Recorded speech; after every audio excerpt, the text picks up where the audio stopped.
Assalomu alaykum va rahmatullohi va barakatuh. Qadrlik fidoyilar ekranınki ko'rganlari hammalarninki shu vaqti, buningki vaqti, har vaqti xayrli bo'lsin. Bugun biz Qur'onda nazar programmaninkı 96-qismida haj to'g'riliq ustoz bilan Qur'ondan nazar tashlamoqchi. Endi bu haj masalasiga kelgan vaqtida her qandaq bir özünü Müslüman degan adamның hayatida acayip çoğ, hatta hayatını şunun üçünlə toğrilaydigan, şunun üçün yaşaydigan, şu şekilde düşünüldügan bir ibadet emni buçu. Şuna bu toğruluq Qur'onda nima deyilgan ustoz bilan bu to'g'riliq so'zlashib ketamiz. Assalomu alaykum ustoz, qanday ahvollar, yaxshimi? Evet, Cemaatullah. Tinchlik. Hozirma qisqacha dedim hamda Uyg'urlarning hayotida bu haj endi burun jihad to'g'riliq yomon tasbiy ma'lumotlarga erishganmi vatanda turib. Ha. Lekin haj to'g'riliq hamda bir odamni sizning hayotingizdagi eng cho'ng orzuyingiz, umidingiz nima desa, men hamma narsamni fido qilsam, o'sha bir hajga berib olsa deb ashuna o'ylab ketadimchu. Hatto nurg'un odam hajga berib shiyada o'ylab ketishni orzu qiladigan, shunda darajada sirliqlashib ketgan bir ibodatga aylanib ketilgandi buchu. To'g'ri. Shunga da bu qarindishimiz bizningki fidoyi ustozimizning yozgan tema to'g'riliq qisqacha bir mavzularni deb etib, undan keyin sizning og'zingizga qaraymiz ustoz. Qur'ondan. Bo'ldi. Haj to'g'risida, haj Qur'ondagi manbalarga ko'ra qanday bir ibodat, uning ruknlari qaysi, qibla to'g'risida nimalar bayon qilingan, ihrom bog'lash, tavob qilish, Safa Marva orasida sayr qilish, Arafatga chiqish, Muzdalifada qo'nish, shaytonga tosh etish qatorliqlargacha Qur'ondagi manbalarda nimalar bor, nimalar yo'q. Qur'onga ko'ra islomning ruknlaridan biri va 5 farzning biri deyilishi to'g'rimi? Makka, Madina ziyorati haqiqatan buyurilgan ibodatlardanmi? Haj qilguvchining gunohlardan poklanish qatorliq fazilat va fursat xarakterlik izohatlari to'g'rimi? Qatorliq mazmunlarni bugungi shu haj to'g'risida degan boshlagan bir temamizda sizlar bilan suhbatlashmoqchi. Qani ustoz, marhamat, söz sizda. Assalomu alaykum dunyoda yoqqas joylar hurmatli qarindoshlar, hammalarning har vaqti xayrli bo'lsin. Biz bu haj haqida to'xtalmagandik, bu 95 qismniki hech birsida to'xtalmadik. Chunki bu nihoyat murakkab. Uning ustiga bu haj faoliyati, Qur'oni Karim ko'rsatgan haj faoliyatiga hozirgi zamondagi haj faoliyatini selishtirib chiqqan vaqtimizda %90% menik paraz qilishimcha qo'shilgan, ya'ni 190% ja narsalar, ya'ni din nomida, haj faoliyatlari nomida qo'shib etilgan narsa 190% egallaydi desak xatolashmaymiz. Nurg'un ibodatlarda 20-30% yoki 50% sirtdan, Qur'onning sirtida o'zi qo'shilib qolgan narsa bo'lsa, masalan namoz haqida deymiz, Ramazan haqida deymiz. Eng oz qo'shilgan ibodat sohasida Ramazan haqida eng oz qo'shilgan. Ashning o'zida 30% atrofida qo'shilgan narsalar bor. Namoz haqidami %50%, hatto uningdan jiq narsalar bor, qo'shilib ketgan, misol Qur'onga mos kelmaydigan taraflari. Endi haj faoliyati kelgan vaqtda %90% desak hech bir xatolashmaymiz. Endi 10% Qur'ondagi narsalar bor desak bo'ladi, qolgan 90% sirtdan qo'shilib etilgan bunday bir narsalar bor. Endi hozir shu tunishtirilgan bo'yicha haj faoliyati haqida to'xtalsak, nihoyat yaxshi bo'ladi. Masalan, nani tavob qilamiz, yetti qatim tavaf qilish varmı, şeytanga taş etiş varmı, va kaza qartaşni so'ydigan ish varmı, ehrom bog'lash degan nima degandek narsalar to'g'riliq hadiya, jazo va kaza to'g'riliq to'xtalsak, bo'ladi. Endi bu hozir shu haji faoliyat nima, hajniki maqsadlari va hajniki manbasi, hajniki paydo bo'lish jarayonlari degan bu masalani hisobga olgan vaqtida bu aslida oxirida keladigan bir masala. Eng oxirgi nimada haji faoliyati, haji ibodati qanday bo'ldi degan vaqtda Qur'oni Karimda 2 oyat, 3 oyat bor. Aşının özünü tərcüm qısaqla, haji faoliyati tamam bo'ldi zaten. Zalik deb Alloh taolo aşağıda shunday bayon qildi. Men haji faoliyati degan aş yuqorqilardan iborat deb lekin xulosalaydi Qur'on. Endi hozir shu haji faoliyatiga munosabatlik buni biz meniki nimamda 4 qismga bo'lsak, 4 suhbat bo'lsa mencha to'g'ri bo'ldi deb o'ylayman. Chunki eng az bo'lsa 3, o'tirib 1-2ni bir qilsakmi, eng az bo'lgancha 3 bo'ladi, bo'lmasa 4 suhbat bo'lishi mumkin. Biz haji faoliyatini bilishdan burun neni tavaf qilamiz? Haj degan so'z ziyorat degan ma'noni bildirdi. Haj qilish deganning o'zi ziyorat qilish degan ma'noni bildirdi. Hoji deganning o'zi ziyorat qiluvchi degan ma'noni bildirdi yani. Haram görüp hacı qilib keldim degan so'zning o'zi haram görüp haramni ziyorat qilib keldim degan ma'noni bildirdi. Shunga bu yerdagi u ziyorat qilish ishlarining o'zi biz qanday Qur'oni Karim qanday ko'rsatgan va hozirgi zamondagi bu o'zi hajga munosabatli kitoblarda qanday ko'rsatilgan, nima uchun u yerni ziyorat qilish haqida ko'rsatilgan, buning o'zini bu o'yiniki xususiyatlari, buning o'zini bilmay turib, haj faoliyatlari haqidagi masalalarni bilishning o'zi bu mencha toza to'g'ri bo'lmaydi deb o'ylayman. Shuning uchun birinchi qadamda mush haj qilayotgani, ziyorat qilayotgan ash qora o'yiniki nimasi endi qora o'y ustida va shuningga o'xshash butun payg'ambarlarniki qilgan ish harakatlarini xuloslash orqali hozirgi vaqtda biz sunnatchi deyotdi nurg'un diniy olimlarimiz naytibak o'z payg'ambarlarni, payg'ambar alayhissalomning sunnatini tutgan kishi bo'lib, aynan o'tirib chiqayotgan insonlar va mushu Qur'ondagi mush oyatlarning o'zini biz o'zi o'qigan vaqtida eng o'zi to'g'ri epmangan sunnatchilar qatoriga kiramiz. Chunki payg'ambarlar qanday epmangan uning o'zini. Payg'ambar alayhissalom qo'shilib, butun payg'ambarlar qanday qilgan, biz qanday qilishimiz kerakki, Qur'oni Karim qanday buyuribdiki, payg'ambarlar uning uchun qanday o'zi buyruqlarni qanday ijro qilgan degan masalalar ustida to'xtalamiz.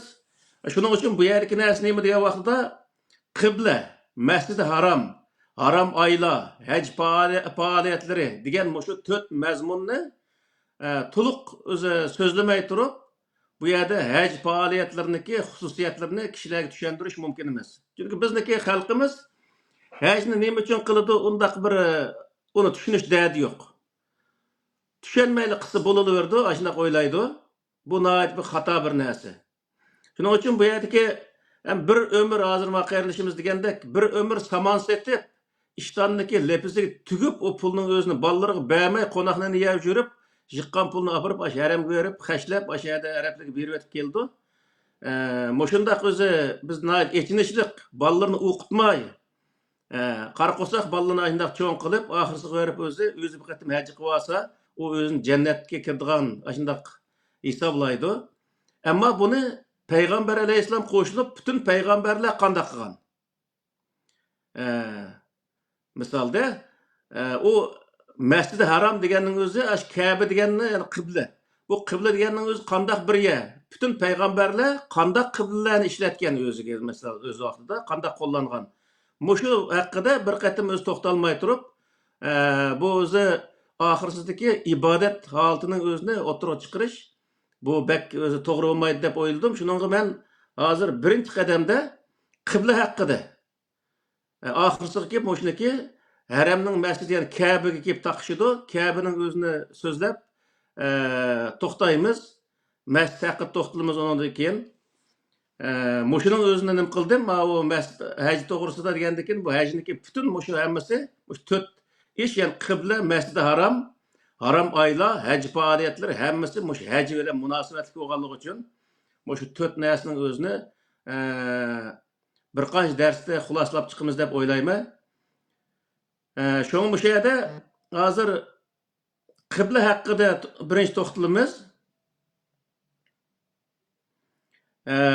Qur'oni Kerimda estağfirullah ve iz cealnal beyte mesabeten linnas ve emna vettehizu min makami İbrahim musalla ve ahidna ila İbrahim ve İsmail'e en tahira beyti littaifin ve akifin ve rukâ'i sucud degan şu Sure Beqar'niki 125. ayetida İbrahim aleyhisselam, İsmail aleyhisselam bilan birlikte o Kabe'nin özünü bina qilganlik haqida bir o'zi ayet zikr qilindi.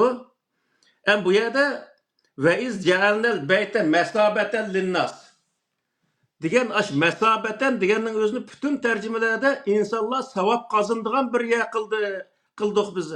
Aş Beytullah'ning o'zini insanlar savab qazandigan bir yer qildik deb tercüm qildik.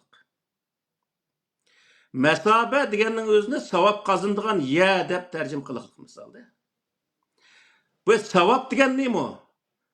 Degan vaqtda savab Arab tilida ruju'u şeyi ila halatil ula unnim ulallati kana alayha deb bundaq nim qildi. Shu izoh lug'atida shundaq izohat berdi. Her qandaq narsaning o'z aslisiga qaytgan, burunqi holat qandaq shu holatga qaytishning o'zini savab deb ataydi.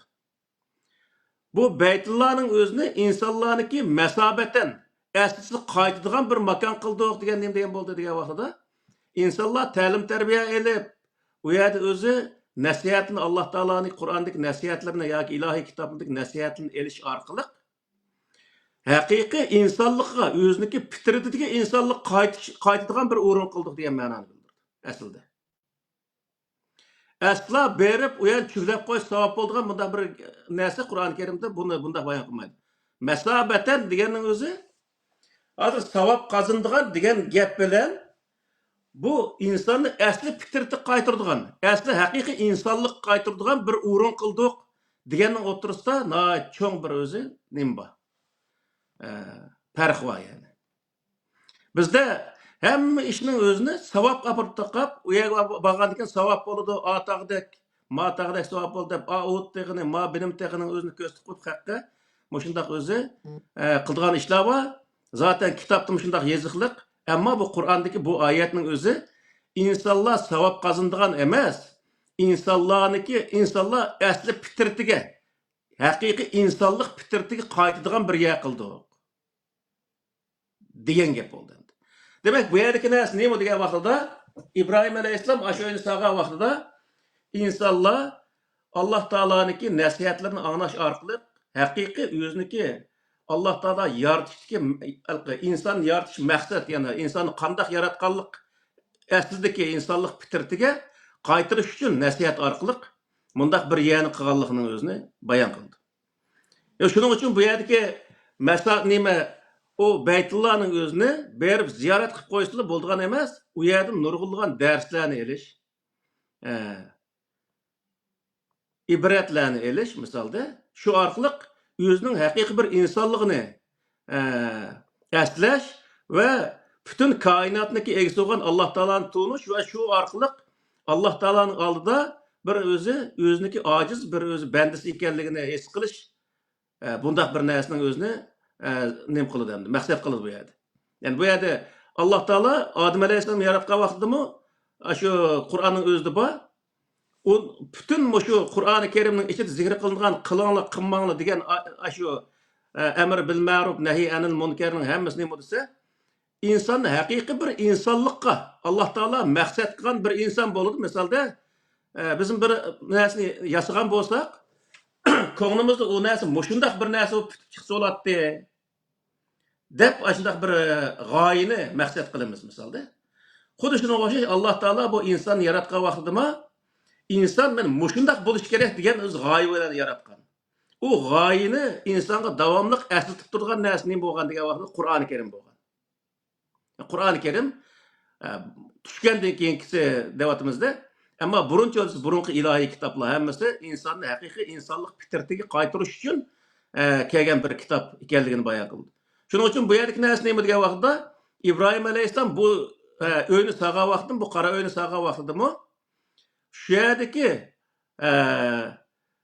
jaholat qilib qolgan, qaloqlik qilib qolgan millatlarning o'zini yig'ib shu yerda inson holatiga qaytarish uchun sag'anlikning o'zini, haqiqiy insonlik qaytarish uchun sag'anlikning o'zini bayon qildi.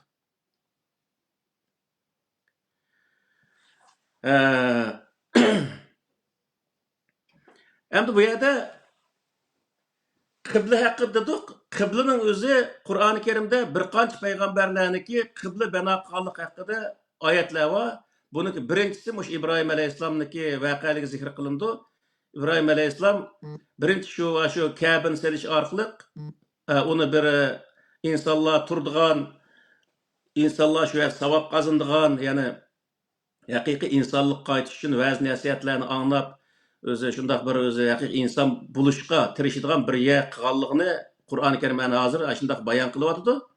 Va boshqa payg'ambarlar ham degan vaqtda boshqa payg'ambarlar ham shundoq o'zi masjidlarni selib, shu yer insonlarni tarbiyalab,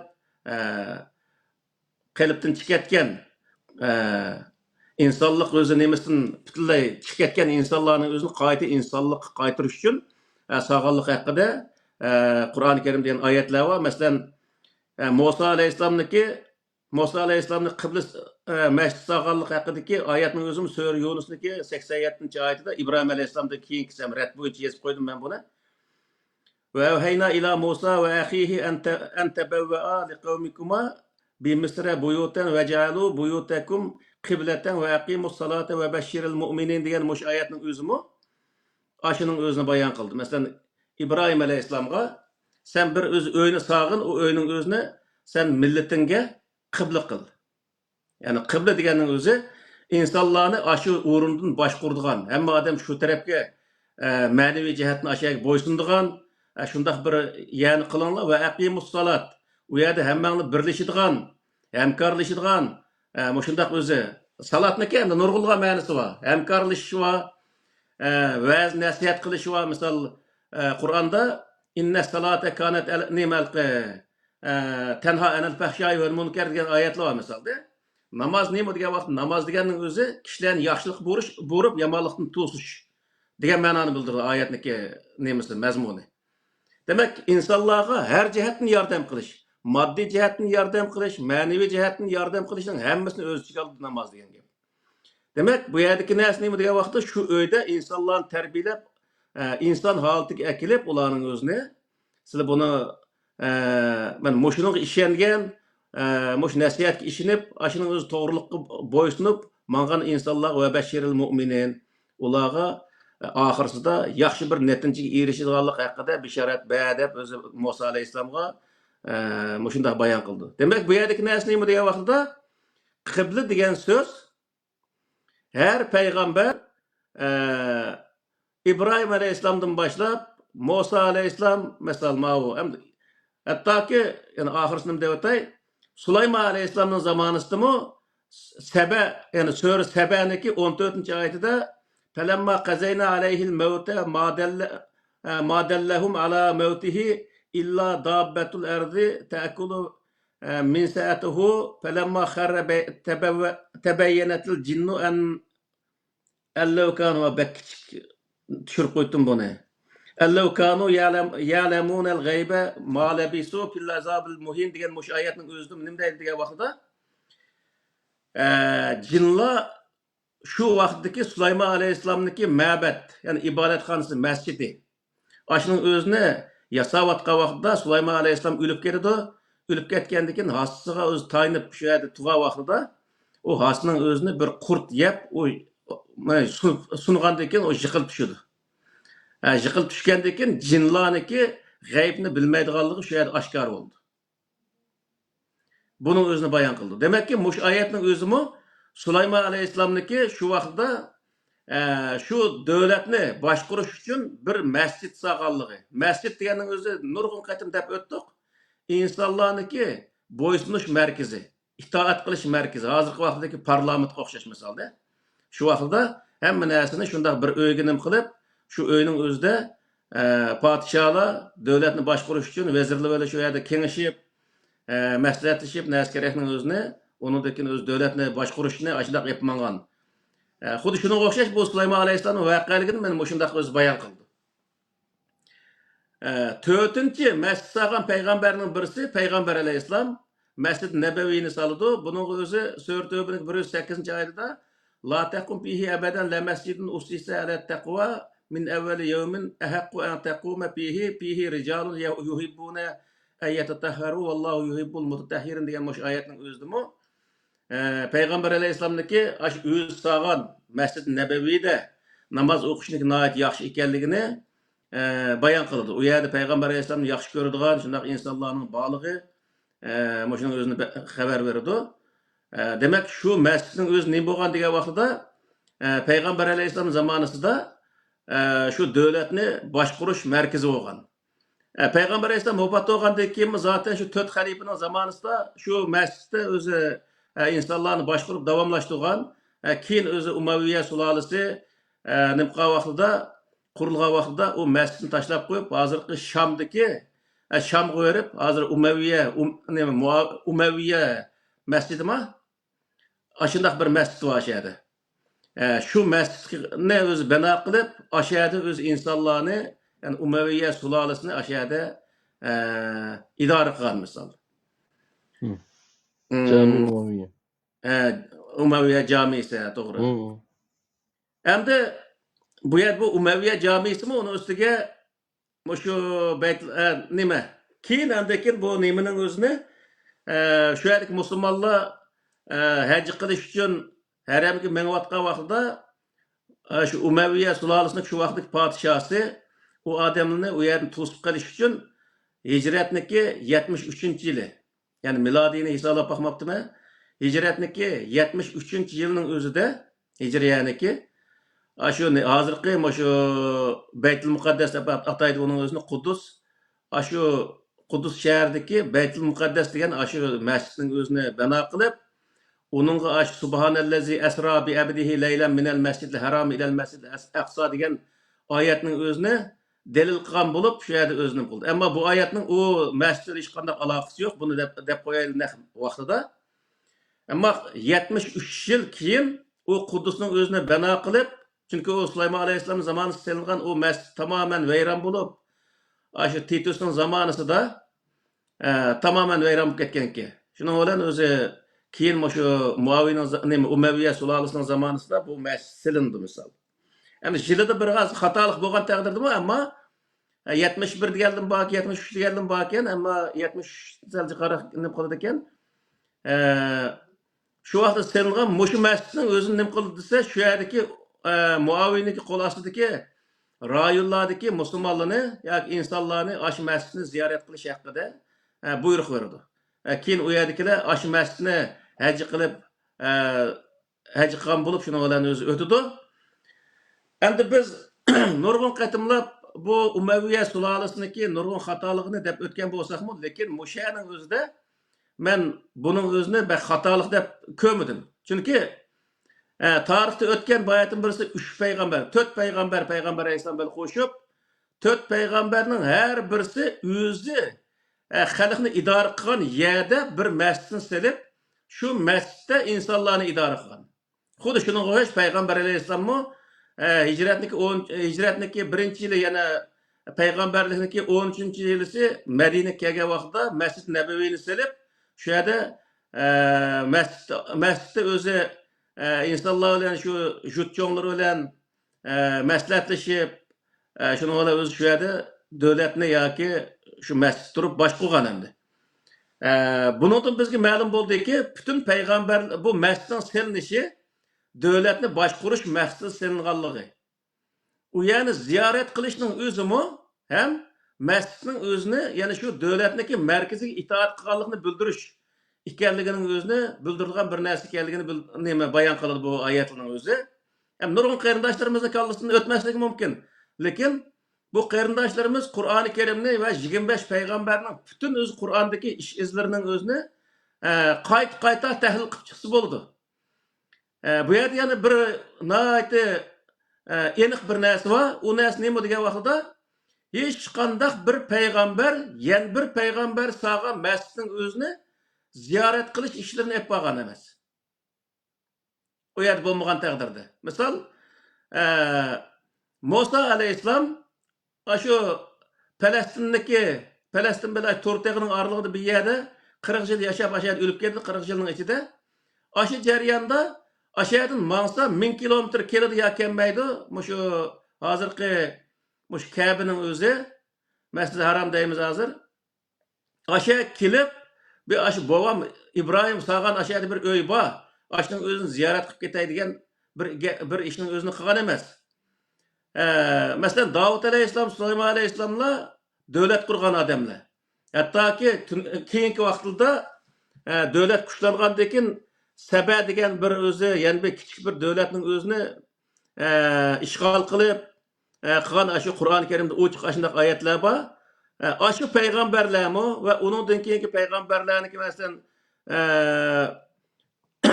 İbrahim alayhissalomniki avlodlaridan İshaq alayhissalom, o İshaq alayhissalomning bolalaridan Yaqub alayhissalom, uniki o'zi baljaqisi, 10 necha baljaqisi va kaza qo'shilib hech birisiniki haramni ziyorat qilganlik haqida hech qanday bir ma'lumot yo'q. Mayli tarix kitobida bo'lsin, mayli Qur'oni Karimda bo'lsin, mayli boshqa Tavrat, Injilda bo'lsin, hech qanday bir kitobda bunday ziyorat qilganlik haqida hech qanday bir oyat yo'q.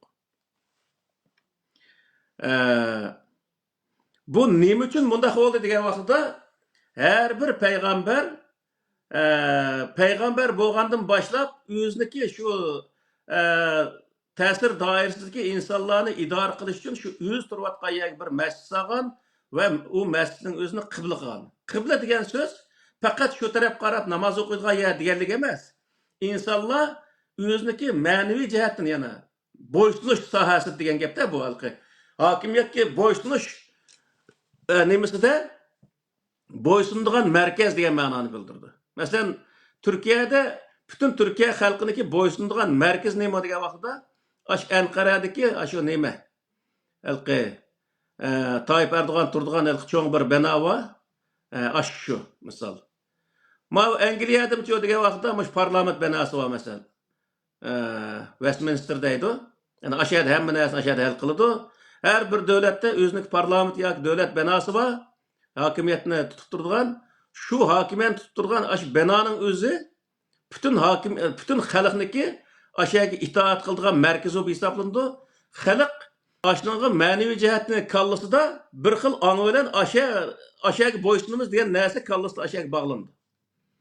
Buning o'zini maqsad qildi Alloh taolo. Yani her bir payg'ambar masjid solgan bo'lsa, u masjidni insonlarni o'ziga cho'qindirish emas, shu yerdagi adolatga bo'ysundirish, adil bir hokimiyatga bo'ysundirish va davlatning o'zini adil boshqarish shu sabab bilan mana buning o'zini maqsad qildi. Shuning uchun bu yerdagi narsa nima degan vaqtda hech bir payg'ambar va payg'ambarning ummatlaridan tortib yana bir yerga kelib bir payg'ambarniki qilgan qiblasining o'zini, qibla qilgan o'ylarining o'zini ziyorat qilganlik haqida hech qanday bir ma'lumot yo'q. Endi bizga kelgan vaqtida musulmonlarga kelgan vaqtda degan vaqtda musulmonlarda Qur'oni Karimda hammanglar o'zi shu qibla taraf, shu Masjid-i Haram taraf qaranglar degan oyatlar bor.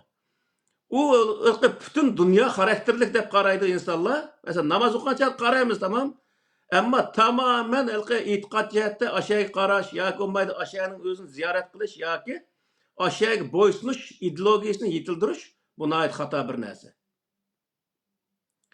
Yani shu Masjid-i Haram tarafga qarab aşağıning o'zidan biz bir ideologiya jihatda aşağıga itoat qilganlik o'xshash, aşağıga bo'ysungan o'xshash bir ideyani yetishtirish bu inson nihoyat xato bir tushuncha. Shu yuqorqi payg'ambarlarniki qisqacha tarixining o'zini o'qib chiqqan vaqtida, ko'rib chiqqan vaqtida hech qanday undaq bir narsa chiqmaydi.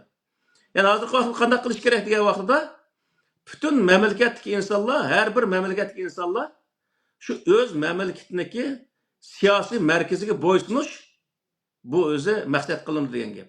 Masalan, bizning Sharq Turkiston davlati qurilgan vaqtida biz Sharq Turkiston davlatniki markazi qayerda bo'lsa, markazdagi davlat hokimiyat binosi qaysi bo'lgan bo'lsa shu hokimiyat binosiga hokimiyat binosidagi binosidan chiqayotgan qonun prinsiplarga bo'ysunishni maqsad qilish va shunga bo'ysunma deyish bu bizga to'g'ri bo'ldi degan gap bo'ldi. Asla o'zi hamma odam Arabning tuprog'idagi bir uyga beshini bog'lab olib, Aşağıdan başqa yerning hammasining o'zini mushriklik, kofirlik deb o'zi bundaq bir narsani chiqarish bu o'zi to'g'ri bo'lmaydi. Yani Qur'oni Karimda bundaq bir narsa yo'q endi. Uning ustiga Payg'ambar alayhissalommi masalan 8-yilning oxirida haramni Makka fath qilgan bo'lsa, undan keyin 9-yil, 10-yil o'tgan vaqtning o'zida 1,5-2 yilning ichida yana berishga tamomila imkoni bor.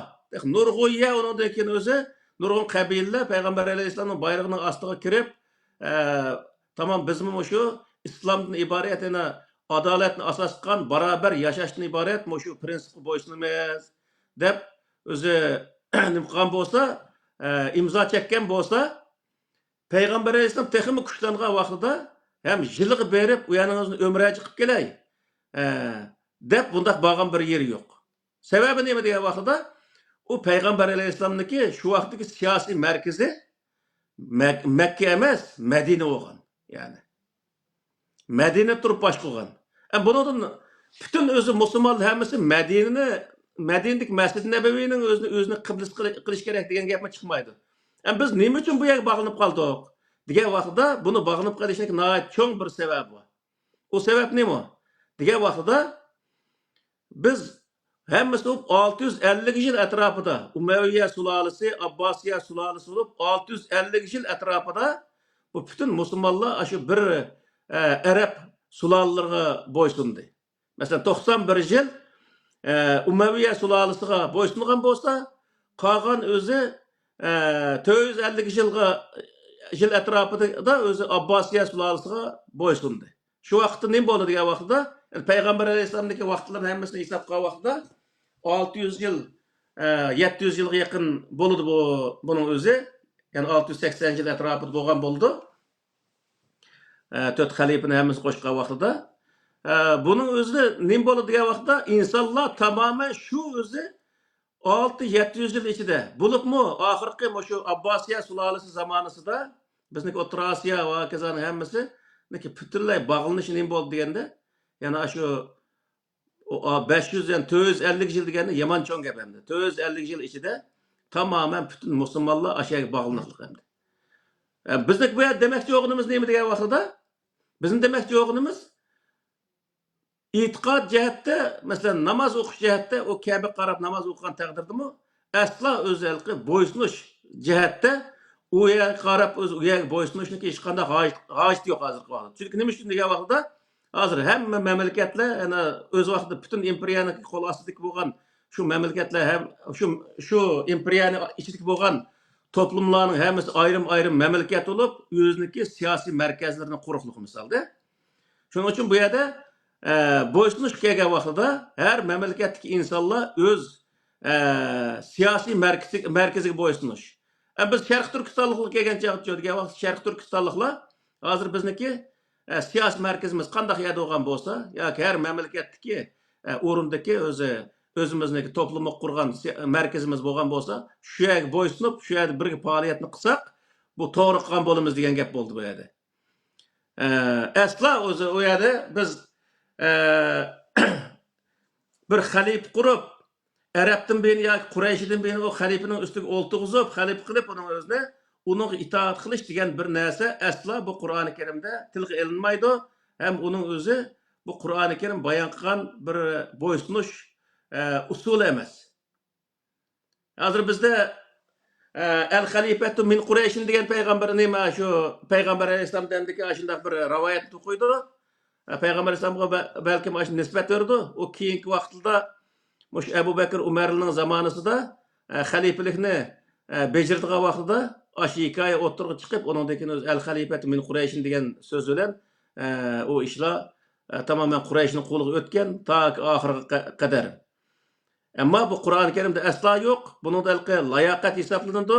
Kimniki layoqati shu xalifa bo'lishga loyiq hamda har bir o'zi rayondagi to'plum o'ziniki siyosiy markaziga yani adil bo'lgan bir hokimiyatiga bo'ysunsa, Alloh taoloning adolatiga bo'ysungan bo'ladi.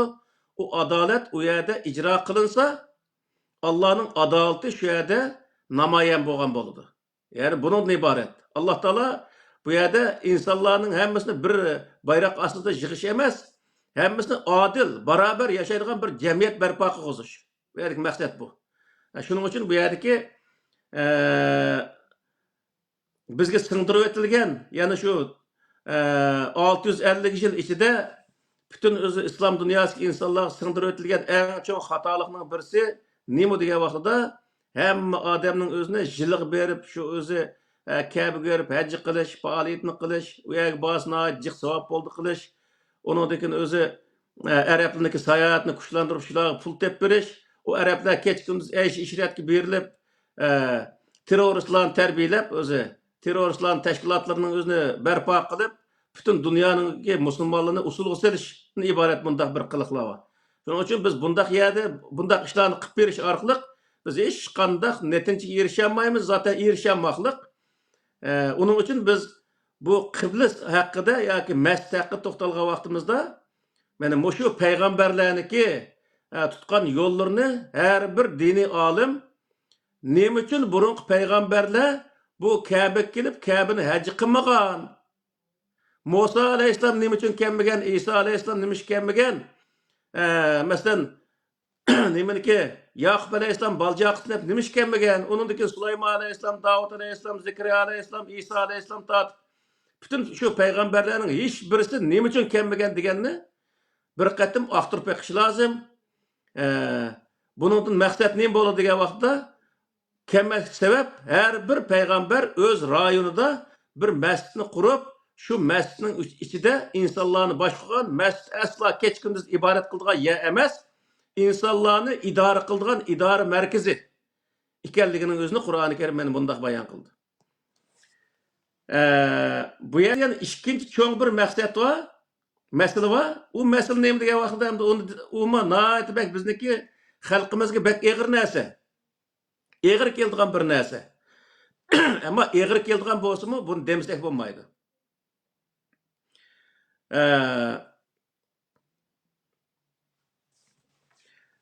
Kur'an-ı Kerim'de zikr kılınan 25 peygamberniki hiç birisiniki yani hiç kandak bir peygamber mescid sağan bolsa mı iki tane mescid sağan peygamberini tapılınmaydı. Mescid sağanın içinde 4 tal peygamberini Kur'an-ı Kerim bayan kıldı. İbrahim aleyhisselam, Musa aleyhisselam, Süleyman aleyhisselam, peygamber aleyhisselam. Yani 4 tal peygamber zikr kılındı. Zaten bu Ottur Şerif'teki yani bulup şu hazırki İsa aleyhisselam, Süleyman aleyhisselamla yaşayan ya hemsa bir yer oğaşka ula şu Süleyman mabedi deydi. Süleyman aleyhisselam sağa şu mescidin özünü devlet üye kılıp şu yerde Yahudilarını yani şu Beni İsrail'ini idare kılıp gelgen. O zaten şu Meryem degen kinonu kösümü Davud aleyhisselamın kinosunu kösümü hemsa şunu nem kıldı. Düşenigil boludu. Hiç kandak bir peygamber iki tane mescid sağan emez. Peygamber aleyhisselam zamanında Peygamber aleyhisselam mescid-i nebevini sağandan keyinki vaqtda yen bir mescid selingan vaqtda onun özü mescid zirar deb Kur'an-ı Kerim'de uçuq bayan kılındı. Ziyan salıngan mescid.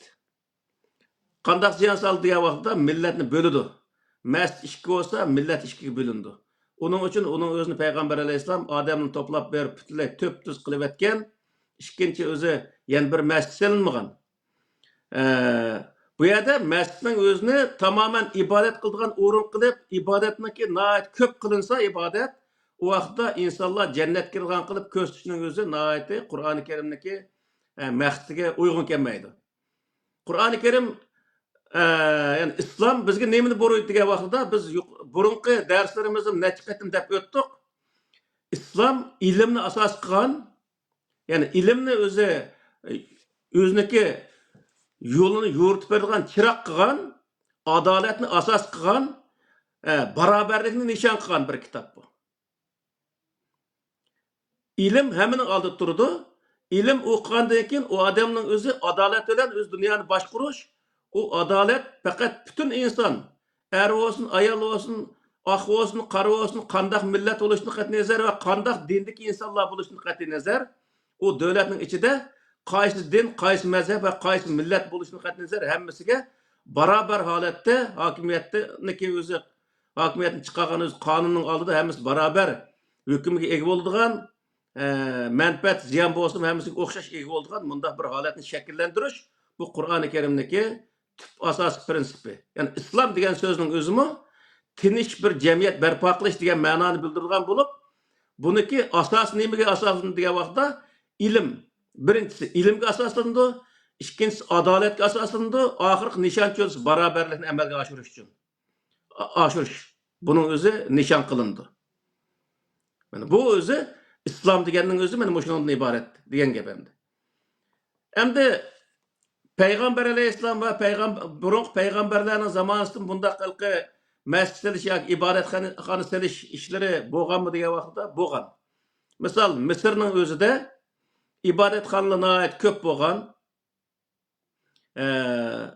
Ko'p bo'lganligi uchun u yerda o'zi hech qanday ilmga berilish ishi bo'lmay, Xudo sen bizga bersang deb kesh Xudodan tilaydigan ishlar mavjud bo'lib ketgandan keyin Yusuf alayhissalomning zamonasiga kelgan chog'da Yusuf alayhissalom bir xudolik, ya'ni o'sha hozirgi islom dini degan gap ham la ilaha illalloh degan ma'noni bildirdi. Ya'ni bir Allohga ishonishdan iborat bu dinning o'zini u yerga keltirgandan keyin o insonlar nurg'unlari o'z kallasi echilib, undan keyin nurg'unlagan o'zi taraqqiyotlar bo'lgan. Ya'ni Misrning tarixini o'qigan vaqtida hozirgi misol Qur'onda zikr qilindi, Shera yulduzi degan yulduzlarning ismi bayon qilindi misol. Tarixda nima biz cho'lpon deydi, etiganligi chiqargan bir yo'g'on chiqqan bir yulduz bo'ldi.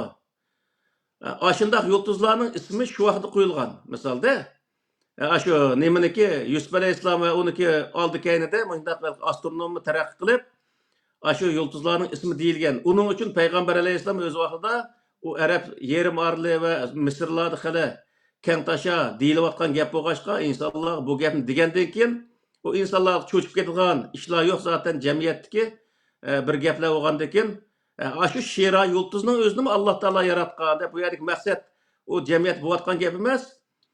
O gapdan Allohning qudratini, cheksiz qudratining o'zini va u narsani yaratquchini insonlarga tushuntirish uchun o'zi payg'ambar alayhissalom shunday o'zi nimalarni bayon qilgan misol Qur'oni Karim orqali. Shuning uchun bu yerdagi narsa nima degan vaqtida hech qanday bir payg'ambarning zamonasida bu ibodatxonaga ahamiyat bermagan. Nima ahamiyat bergan degan vaqtda ilm ma'rifatga ahamiyat bergan. Payg'ambar alayhissalomning zamonasidami hech qanday bir yerga emas, payg'ambar alayhissalomning oxirgi davrlarida Tabuk urushi degan urushning o'ziga 30 ming askarni boshlab mangan vaqtida qaytib kelgandan keyin 50 necha qabilniki o'sha payg'ambar alayhissalomning bayrog'ini ostiga kirganligi haqida tarix kitobida ochiq o'zi nimalar bor. 50 necha qabildan nurg'un odam islomni qabul qilgan bo'lsa-mu, ashlag'isida hammanglar o'zingni yutiga masjid silib, ashar kech kunduz ibodat qiling degan bir narsalarni buyurmagan. Bundan biz nimani bila olamiz degan vaqtida Alloh taoloniki buyrug'ini ijro qilmagan yoki uning o'zini buzib o'tgan yoki o'rnini yo'tkib o'tgan insonlarniki tarixda ko'p ziyonlarni topganligini Qur'oni Karim o'zi bayon qildi misol. Bu nima degan gap degan vaqtida Alloh taolo qiling deganni qilmagan yoki qilmang deganni qilgan bundaq insonlar ziyon tortdi. Ikkinchi birisi u buyruqning o'zini o'zgartib misolda Alloh taolo birinchi o'qing desa, u o'qishni ayni qarab qo'yib kechdi ibodat bilan mashg'ul bo'lib, uni o'rnini o'zgartirayotgan bundaq insonlarniki tarixda nurg'unlagan halokatlarning o'zini boshdan kechirganligi haqida nurg'unlagan Qur'oni Karimda bundaq misollar zikr qilindi. İnsanlarni halok qiladigan narsa nima degan vaqt tabiiy ofatlar. Shu vaqtda masalan Samud qavmi va kaza deganning hammasi tabiiy ofatlar vayron qilyotdi. Ammo tabiiy ofatdan saqlaydigan narsa nima degan vaqtda ilm saqlaydi. Mesela hozirgi vaqtda Turkiya va Yaponiyani misolga boqayli. Turkiyada yatavergan vaqtida 7 bal, 7,5 bal yatavergan vaqtida banal o'rilib ketdi. Nurg'ulg'a odam o'lib ketdi. Masalan, bir yıl, 2 yılın aldığında bir çoğun yer tevrep, nurgulluğun ve 50-60 bin adamın ölüp ketkenlik haberi var. Ama Yaponiyada 8 bal, 9 bal yer tevresi adam ölüp ketmedi. Ölsün bir 2-3 adam ölüp ketedi misalda. Nima uchun degan vaqtida o ilim bilan u yerda 9 bal yer tevresi qanchalik o'zi miqdorda qandaq o'ysaga vaqt 9 bal yer tevrashga ya 10 bal yer tevrashga chiday oladi o'yla. Uni tadqiq qilib ilm bo'lgandan keyin, undan keyin u o'yni soldigan gap. Ondan keyin u o'yning o'zi Qur'oni Karimda zikr qilingandek "Faman ya'mal misqala zarratin khayran yara va man ya'mal misqala zarratin sharran yara." İşini kim zarrachilik yaxshi qilsa, uning natijasini ko'radi. Kim zarrachilik yomon qilsa, o ishning o'zini, uniki o'z ziyinini ko'rdi. Degan mush oyatniki o'z mazmuniga asosan bir tal tumuni ortiq qadigan odamlar banoga uning foydasini ko'radigan gap, bir tal tumuni oz qadigan odamlar uning ziyinini ko'radigan gap misolda. Mana mushuni o'zini bayon qildi. Shuning uchun bu yerdagi narsa nima degan vaqtida biz birinchi qadamda bu shu o'zi nimani zikr qilishimizda hacı nima shu bayt yani masjidning o'zini yoki qiblaning o'zini bayon qilgan vaqtimizda har bir millatniki shu zamonlarda o'ziniki hokimiyat doirasida bir tal binosining bo'lganligi butun hokimiyat doirasidagi insonlarning shu hokimiyat binosiga itoat qilish. Yani hokimiyat binosi deganning o'zi hokimiyat degan gap endi. Hokimiyatga o'zi bo'ysunishdan iborat bunday bir ishni qilib kelganligi masjid deganning o'zi şu milletniki bo'ysunish merkezi ekanligining o'zini bayon qildi. Yani bu hozir biz ko'ryapmiz amaliyot kuni isbotlayapti. Dunyoda qandaq bir to'plum yoki qandaq bir millatning ichida ibodatxona ko'payib, maktab azaysa, u millatda xurofotlik, o'z qaloqlik, nodonlik avjelib, u millat oxir chekinishdan boshqa narsa bo'lmaydi. Çünkü o Kur'an-ı Kerim'deki Allah Teala'nınki bütün öz iradesi xilaf bir iş. Allah Teala o yerine deydi, uku deydi birinci. İbadet kılma deydi, kıl deydi. Ama o yer belgilep bergen ibadet var. Sen onun özü şu belgilep bergenini kılışın gerek, onun töpedikini kılıp Allah'a din öğütüşün hiç kadar hacet yok. O ibadetin özünü berip hem adam toplumda bu mescid demez, uyunu kılsan buluverdi. Öyle kılırsa mektepni çıksalısı. Bir nimeniki, bir milletniki qanchalik ko'p maktabi olsa, u millat shuncha taraqqiy qiladi, shunchalik aqllandi, shunchalik ishlari oldiga bosadi. Nima uchun degan vaqtda u bilim bilan butun ishlarning o'zini bila oladi, uni to'g'ri taxmin qila oladi, uni to'g'ri epmanga oladi. Ammo u o'qimay turib, kech kunduz ibodat qilgani bilan u ibodatning seni hech qanday qutqazmaydi. Çünkü sen o okumayan adam ibadetin nimetini bilmeyse adette. İbadetin o faydası bu adam, zina bu adam onun bilmeyse. Onun için bu yerdeki neresi neymi diye vaxtda Allah Teala buyurgan namazını okuş, buyurgan rozun tutuş, hacı kılıç kelgen çağdı mı? Eğer bakkan kipkesi bir hayatını bir katım kılsan boludu, olması özendeki şu özü milletine şu mektubunki işlersen Kur'an-ı Kerim'de hacı kılmagan adamlar doğruluk toxtalgan vaqtida Allah Teala'nınki o hacı kılmagan adamlarniki hacisiga ihtiyacı yok deydi. Nima degan bo'ldi bu desa? Kılmasan o hech qanday bo'lmaydi degan gap bo'ldi. Hacı yok deganning o'zi, ihtiyacı yok deganning o'zi o Allah Teala açıqlab deyapti degan gap emas o. Hacı yok deganning o'zi Allah Teala uni qilsang o'zi o'zingning ishi lekin qilmasang uning Allah Teala hech qanday sana bir hisob olmaydi degan gap. Çünkü Kur'an-ı Kerim'de hacı kılmayan adamlar için ceza, mandak diyen doğruluk, kıyamet günü mandak ceza verimiz, onun diyen doğruluk hiç kadar ayet yok. Ama okumayan adamlar için diyen vakti Kur'an-ı Kerim'de nurgu yerde keçi veren kündüz okşaşı olamdı, tirik veren ülük okşaşı olamdı, ulanık öz akıyet doğruluk toxtalgan vaxtda onunki ziyan tartılgan ziyalları, dünya ve ahiret tartılgan ziyalları hakkında köp yerde neme zikir kılındı. Bilgen bilen bilmegen. Hazırki vaqtida misal musulmonlar o'ziniki musulmon ekanligini, yani qanday qilib o'zining musulmon bo'lganligini asla bilmaydi. Musulmonchilik degan nima? iymon degan nima, islom degan nima, bundaq narsani ham bilmaydi. Payg'ambar alayhissalom Qur'oni Karimda sen mush Qur'oni Karim tushishdan burun iymon nima, kitob nima, hech qanday narsani bilmaydi. Kitob nima degandan bilim degan nima, uni bilmayding. Sen mush kitob tushgandan keyin, Qur'on tushgandan keyin sen o iymonni o'rganding, bilimni o'rganding, undan keyin insonlarni idora qilishni o'rganding. Chunki Qur'oni Karimda varap nima alqi anqaza zahrak varapana laka zikrak degan oyat bor-ku. Qas sörmüş emmi parasının içinde bir sördü bu. Bu nemini bildirdisi? Eğer Peygamber aleyhisselam men peygamber dep oturup çıkan takdirde mi? Eğer Kur'an-ı Kerim koldu bulmagan bolsa, o Peygamber aleyhisselam tamamen veyran kılatkan bolattı. Enkaza zahrek degenin özü tamamen özü onu uçusunu sundurup degen mana keldi. O nem boldu dese onu sen kötürenmaydın, onu kılanmaydın, o seni tamamen berbat kılıvatatdı deydi. Ve Rabbana leke zikrek degan ayetning özümü biz siniki uçağındaki şu narsani nim qilish uchun mush Qur'oni Karimni öğretgandiki Qur'oni Karim andagi siniki nom shuhratingni oshirib insonlar andagi sana ergishishga boshladi. Chunki ilim o'zi bir odam ming odam ko'tarolmaydigan narsani bir ilim ko'taradi.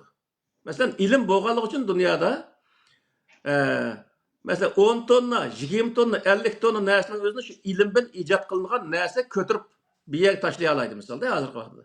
Uni 1000 odam bo'lsin bir yerni qimirlatolmaydigan narsani, uni ko'taradigan narsani ilim bilan yasaydigan gap. Yani Peygamber Aleyhisselam şu vaqtda kafirlarni mag'lub qilish, dushman ustini g'alaba qilish ishlari nima bilan bo'lgan degan vaqtda Qur'oni Karimning ichidagi ilmni o'rgangandan keyin u dushmanlarni mag'lub qila olgan.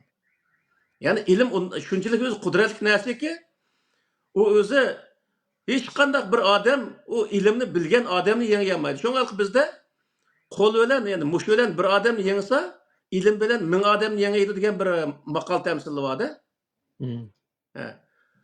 Onun için bu yerda Qur'oni Karim nimani asos qiladi degan vaqtda ibodatni Alloh taolo degan ibodatning o'zini shu degan bo'yicha qanchalik qildi shuni qilish lozim. Ortiqni hech qanday Alloh taoloning uni hojatimi yo'q.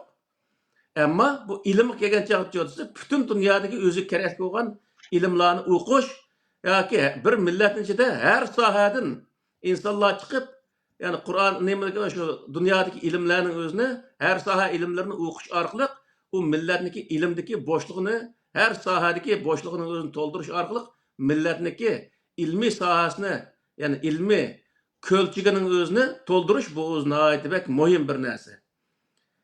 Bu yerda nurg'un odam deydi, buning o'zi bu masjidga anday manday deydi. Biz masjidga ahamiyat berganchilik, mush ilmga ahamiyat bersak, masjidga ibodat qilganchilik, bolalarimizni ilm o'qitishga ahamiyat bergan bo'lsak, dunyodagi ilg'or bir o'zi millatlar qatoriga kira olamiz, o'zimizni va avlodlarimizni saqlab qola olamiz. Kelajakda biz davlatimizni ham ozod qila olamiz. Buning o'zini, buning ishonishimiz lozim biz. Chunki Payg'ambar alayhissalom shu ilmni o'qigandan keyin davlat qura olgan. Bo'lmasa, uning oqibatini kim mangadi shu vaqtda? Davlat qurishni bilmaydigan bir odamning oqibatini qanday bir odam manga oladi? Şu vaqtda Peygamber Aleyhisselam şu devlet kuruşunun hemməsinin özüne ayetindeki mazmununa asasen şunu ep bağandan keyin o yer nurgun adamda Peygamber Aleyhisselam oturup koygan şuar adalet aslındaki beraberlikten ibaret, İslam'dan ibaret bu şuarını oturup koygandan keyin buniki Allah Teala tarafından düşkendeki işengen insanlar hem mümin hem Müslüman bolgan onun işenmegenler çoğu degan vaqtda işenmey hem bu to'g'ri ama Allah'ın düşkeniga işenmeymiz. Ama bu to'g'ri deb Abu Sufyonga o'xshash uni to'g'riligini e'tirof qilgan, Allohning tushganligini e'tirof qilmagan bundaq insonlar musulmon bo'lgan, uning o'zi shuning bilan o'zi u bayroqning ostiga kirgan. Misolda, ammo Qur'oni Karim bizga nimani din qildi degan vaqtda islomni din qildi. Va raditu lakumul islom dina dedi. Iymon islomning sharti emas, iymonning sharti islom. Buni o'qidim. Ya'ni har qanday bir mu'min İslam'daki şartlarına emel kılmay turup o mümin olamaydı. Ama her kandak bir Müslüman iman etmesin o İslam'daki yani şu adalet aslındaki beraberlik şuarına emel kılsa O özü Müslüman buluverdi. Ondak bir narsa. Yani Kur'an-ı Kerim'de içinde zina kılma, oğulluk kılma, yalgancılık kılma, böhtançılık kılma, bir-birine yardım kıl, o kıl, bu kıl, kılma kıl dep özü buyurgan buyruklarının hemmesini nima degan vaqtida adaletni vujudga chiqarishniki pochillari hisoblanadi. Aşının hemmesinin aslida ya zulüm var, ya ko'nmaydi, adaletniki bir pochillari bor. Yaxshi ish qilish taraflari hammasi adolatni vujudga chiqarish uchun nima qilgan narsa? Qolgan tarafchi yolg'on gap qilish, o'zi zina qilish, o'g'irlik qilish qo'shish zulm. Adolat va zulm ikkisi bir-biriga qarama-qarshi narsa. Adolat deganning o'zi vazu kulli shay'in ala mavzihi deydi arablar. Uniki izohatida her narsani o'z o'rniga qo'yish bu o'zi adolat deb hisoblanadi. Zulmchi desa vazu kulli shay'in g'ayri mavzihi deydi. Her qanday narsani o'ziniki o'rnidan boshqa yerga qo'yish u o'zi zulm. Yani hozirgi vaqtda Yevropada shunday bir qonunlar bor. Hamma jihatdan erlar ayollar o'xshash deb qo'ygan bunday bir narsalar bor. Bu o'zi huquq jihatda, qonun jihat masal jazo, mukofot jihatda o'xshash bo'lsa-mu, erlik, ayollik xususiyat sababidan o'zi uni tamoman o'xshash deb hisoblash bu Qur'oni Karimdagi o prinsiplarga to'g'ri kelmaydi. Shuning uchun uni o'z o'rniga qo'yish. Ayol kishi degan bir nozik bo'ldi, misol, uni nazokati bilan uning o'rni ayrim bo'ldi. Erlar degan qo'polroq bo'lgan bir narsalar, undan keyin uning o'rni ayrim bo'ldi. U hammasining o'zini bir yerga, bir qachini ichiga qo'yib qo'yish, uni o'zi o'tol suvni bir yerga qo'yib qo'ygandek bir narsa bo'lgan gap. Shuning uchun alqi mushukning o'rniga, ishning o'rniga. Chin qachin nima qo'yimizga, taxtyoshi qo'yimiz, axlatchilik qo'yimiz. O chin qachini olib axlatchilik qo'yib, axlatni taxtyoshga qo'ysak, u vaqtda u axlatga zulm qilgan bo'lamiz, chin qachga zulm qilgan bo'lamiz. Shuning uchun bu yerda Alloh taolo nima deydi degan vaqtda adolatga ashtaq bir narsaki, hamma narsani o'z o'rniga qo'ygan vaqtimizda, qo'yilgan vaqtda adolatni vujudga chiqargan bo'lamiz. Shuning uchun bu yerda Qur'on nimani asos qildi degan vaqtda adolatni asos qildi. Adolat barobarlikni asos qildi. Barobarlik deganning o'zi malqi axlat bilan chini qachamiz barobar deganlik emas. Bu yerdagi narsa. Barobarlikka haq-huquqda hammasiga hukm qilib o'z o'rnida hukm qilish. Loyiqli hukm qilish. Buning o'zi nihoyatda to'g'ri bir hukm bo'ladi. Mana mushundaq o'rinlarni bino qilish uchun u nima ketadi desa, ilm ketadi. Shuning uchun bir millatda qanchalik o'zi ibodatga berilish, qanchalik o'zi masjid selishga berilish o'jab ketsa, maktab selishdan jiroqlashib ketsa, ilmdan jiroqlashib ketsa, u millat oxirida tamoman vayron bo'ldi. Bu o'zi Qur'oni Karim o'tirib qo'ygan bir xulosa, bunday aytgan vaqtida. Butun tarixda o'tgan xulosa voqealikni, nurg'un payg'ambarning zamonasida o'tgan voqealikni xuloslab, Qur'oni Karim shuni xulosalaydi. Shuning uchun bu yerda masjid yeterli bo'ldi deb o'ylaymiz. Endi bir rayonda bir tal bo's bo'ldigan narsa kerak bo'lsa uning o'zini masjidga kelib namoz o'qishga hech qanday hojat yo'q. Uyda o'qisak bo'laverdi. Ammo ilm o'qimay turib masjidga borganligimiz, namoz o'qiganimizni bilmay turib o'qiganligimiz hech qanday ishga yaramaydi. Shuning uchun bu yerdagi narsa nima degan vaqtda Qur'oni Karimda o'qishdan iborat, o'qu degan bu buyruqning tushishi hattoki la ilaha illalloh deb Allohning tuni degandan burun tushgan. İmandimi burun, namozdimi burun o'z o'qu degan o'z buyruqning tushganligi, o'qishniki eng o'zi birinchi o'rin turadiganligi, har narsaniki ochquchi o'qish ekanligi. Shuning uchun bu yerda ahamiyat bergan narsa nima degan vaqtda birinchi darajada ahamiyat bergan narsa maktab ekanligi.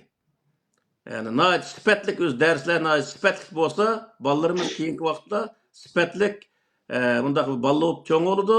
U balla vatan millat uchun to'g'ri usulda xizmat qilgan bo'ladi.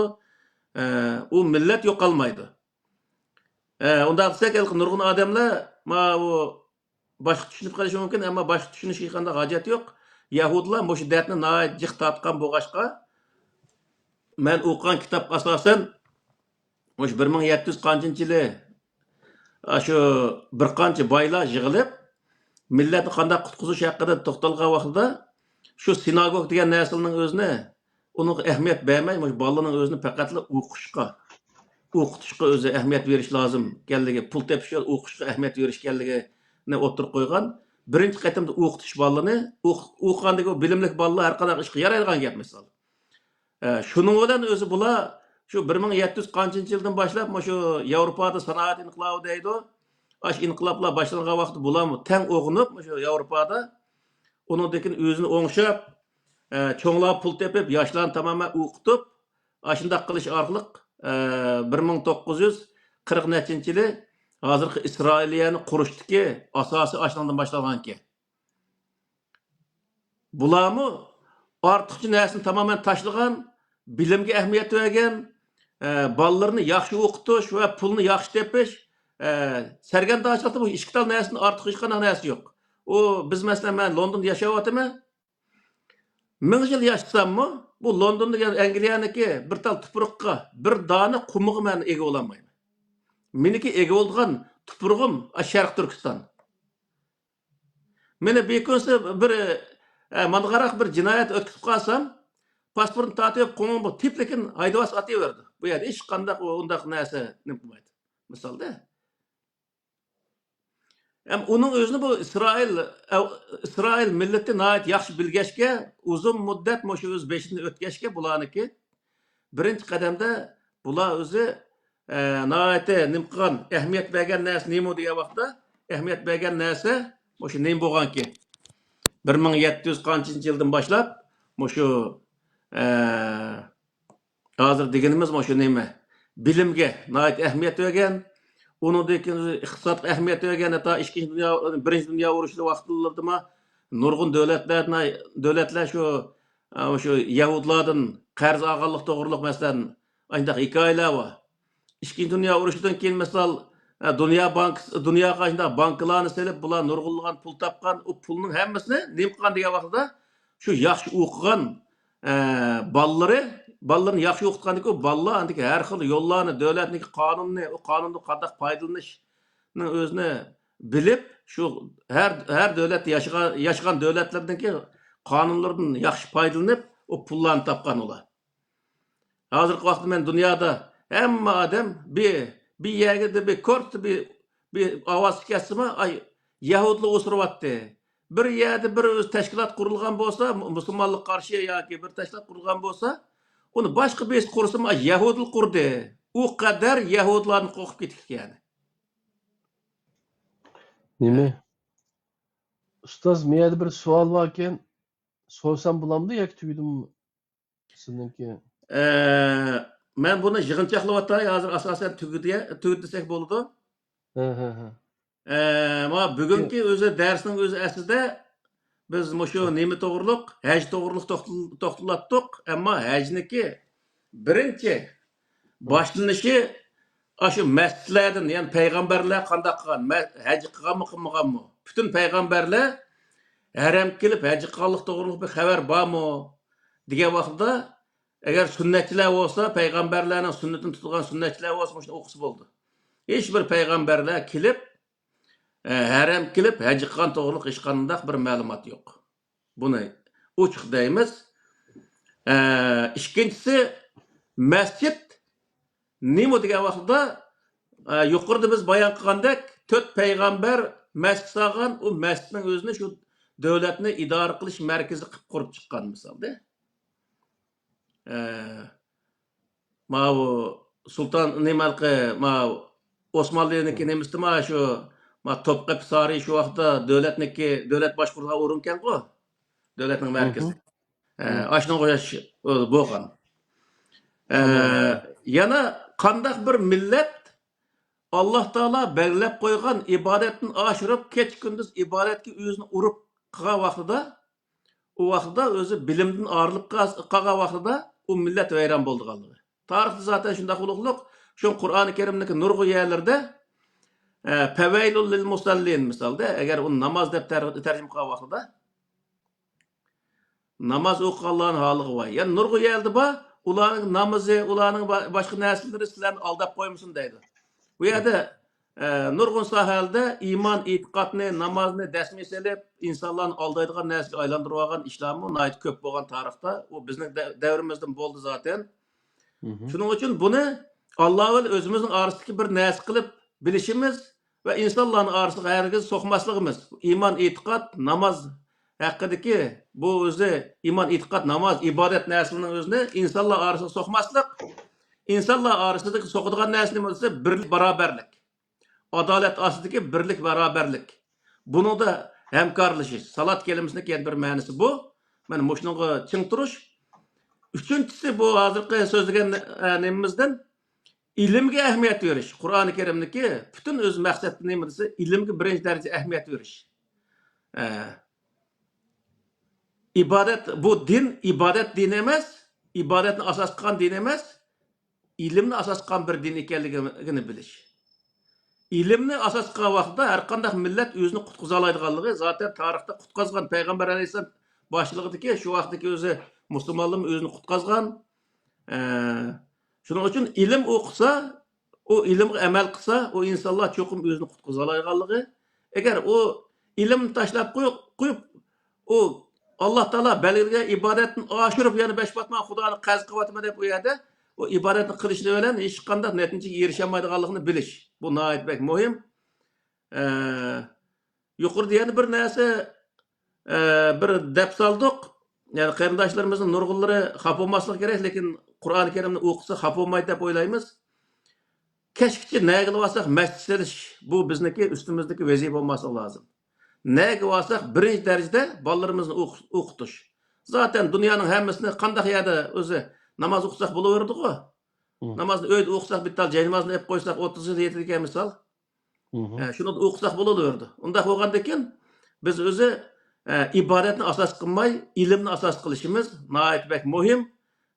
Shu qibla haqida, masjid haqida to'xtalgan nimamiz men mushunchalik endi. Agar qilib qolgan yo'l bo'lsa, qarindoshlarimiz bor. Xo'sh. Yeryüzünün hemmesi mescid degan oyat var değil mi? İsimli qolishi. Ya o rivoyat qilayman. Nima? Ha. Ya qiblimi ya?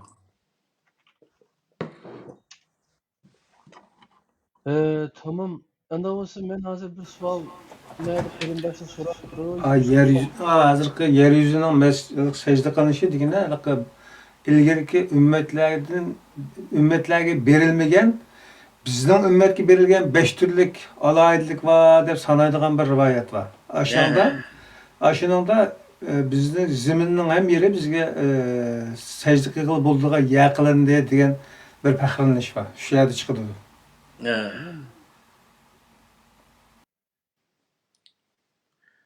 Xo'sh, sening savoling nima edi? Mening savolim emas, men Yusuf Oqsu degan qarindoshimiz so'rabdi yana. Fariz buyurilgan hac ibodatini qilmasaqim bo'lamdi? O bir savol. Ondan keyin islomning shartlarining ichida hac qilish bormi, yo'qmi deb. Bu biz nimada so'zlab o'tdik. İslamның içinde, İslamның şartlarının içinde iman, namaz, roza, hac degan bir o yok. İmanның içinde var bu. Bir adam mümin bolsa, Allah'a işense, o adamның özü namaz okuydu, rozasıydı, kudret etse hac kısmı oldu ama hac kılışının özü Allah Teala o yerde hac kılmagan adamga Allah'ın hiç qanday haceti yok deganning özü nimani bildirdiyse hac qilmasang, o sen Allah'a hech qanday gunoh o'tkazgan bo'lmaysiz degan bo'ldi. Unda bo'lgan chog'da namaz qilmasami yine Allah jazolamaydi onu. Ya namaz qilmasa bu ibodatlarimiz asosan Ramazonda ro'zadan boshqasi mustahab ibodatlar. Namozmi mustahab, hajmi mustahab-da misol. Uni hajning vaqti kelgancha haj ibodat to'g'ri so'zga vaqt so'zlaymiz. Hozir men o qibla haqida so'zlab qoldik-da. To'g'ri. Ammo o mustahab ibodat deyishimiz sebep nima degan vaqtida uniki jazosi yo'q Qur'onda. Jazosi bo'lmagan narsa nima degan vaqt mustahab qilsak yaxshi bo'ladi, qilmasak gunoh bo'lmaydi degan bo'ldi. Onun için o peygamberler hem yak mescidenin zaten mescid hep ayet namaz okusan hem bereket bulup dep Hiç bir peygamber bunda tebliğ kılgan bir narsa yok Kur'an'da. Hı. Hatta buzvetalik koy yine bir mescidine sağsa. He şu de. Ayet O şu mescid nemi nazırlar. kılıdı dese Kur'an-ı Kerim uçuk bayan kılılık. İnsanlarını bölüşük sebep oldu. Mesela Türkiye'nin misal kalaydı. Türkiye'de kancık meşti var. Şuncacık insanlar bölünüp gittik. Mayada Ulu Cami degen onun özü Süleymaniye'nin camisinden birinde yen bir yeri varsak onun yerinde küçük bir cami var. Onun özü İmam-ı Rabbani'nin camisindeydik. Yen bir camideydik. Aşına koş. Hemme nesinin özüne aşına bölüp bizdeki ön kaşıdı birisi var. O Şia camisiymiş. Aşına koşaş aşı mescid insanlarını bölüştün başka neresi yaramaydı da hazır neminin özünde. Şunun için Allah Teala bu yer Kur'an'da nemi zikir kılın dese mescid fakat lekin Peygamberler devletni idare kıldıgan bir tal näse bolgan dep Kur'anda hemme näse uçuk bayan kılınıklık. Bu Tamam. yerde bölünüşün asası kalganlık için. Mescid bülüvet mescid şu bülünüş asas olup kaldı desek, anda o açıda hac bolgan vaqtida hac bu birleştirdigan insanlar için bir yere toplaydigan manda bir ibadet dep qaradık He. dedim. O hecniki nemiz kelgen çağda sözleyimiz. Hazır şu hec faaliyetini en ahırkı katım sözleyimiz Xudoyim bursa 3-nji ya 4-nji sözleyim oylayma. Hazır bir yarım saat bolayıp kaldı. Ma suallık kalgan kılsak ma faaliyet doğruluk kiyinki derslerde eniq sözlündü. Bunun özünü hazır ma bu. Mescid doğru sözlegen vaqtı bunu qo'shib qaçqana hajat yo'q deb o'ylayman. Tamam, men de düşüneceğim diyem, burader şunda anılgan bu düşün için. Namazını kılıyordu bu. Bu Müslümanlıkның şerti emas, hac qilish. He. Ama müminler iman etqanlar, ularga nisbatan bu He. hac qilish ibadetlerinin birisi, qurbati yasi qismi bo'ladi. O Kabe'ni tavaf kılış iman etkan insanlar hem kılımen dese mustahab ibadet. Kılmayım dese hiç kandak onunla nemesi yok. O vallahi nimelki ahiristeki hac faaliyeti hakkındaki ayetin ahirisi mı? Allah'ın hiç kandak onun hacı yok dep uçuk bayan kılınıklık. Nemişkandan so'rab ketdik desek belki bir sebep bo'lishi mumkin şu birodarning so'rashidim ha. Hozir Yevropada yangilarimiz şu hajga, ömür haj qilish yomon moda tutmuş ham Yevropadagi He. bizning qarindoshlarimizni varsa shu. Şonlaşqa belki şunun aldık öteşini soğan bitiki bilmedim ben de şu. Benim bir sebep Belki bo'lishi mumkin. o biz şu ben özellikle şahsi nemesimiz diye ma özüm şu fidayla ekrandan çıkardım doktor. Hem de hac kılışının özü bu. Yıllık ömür hac kılış hiç kandak mana ifadelamaydı. O savap bolup dep qaramayım ben bu işin özüne. Özümüzdeki nurgun kıldığı aşırı aşağı verip mesela 1000, 2000, 3000 dolarların özünü haşlap geldi. Onun onuğa özümüzdeki müşahedeki siyasi teşkilatlarımızı, özümüzdeki şu yerde her devletteki cemiyetlerimizi terakki kıldırışının özü bu hac kandı mı ebzel bir savap oldu mesela. Bu yerde hazır mesela şu o vakti geçer dep koyayım. Hazır ma 7. ayının 1'den başlap ma o futbol musabakasına düşürgen Uygurlar var ki. 12 şu teşvikatını kıvadıdı. Biz mi koyan o teşvikatın özüne? Bu halcık milletler oynaydı ki onun özüne. Bu bir halgarada Uygurların tuğunuluşu için naat yaxşı bir neyse. Aşınınca biz taraftan pul yığıp, şu hacık bargan pulumuzu aşığı versek, naat yaxşı cevap olurdu. Özümüzün milletini tuğunutkan bolumuz.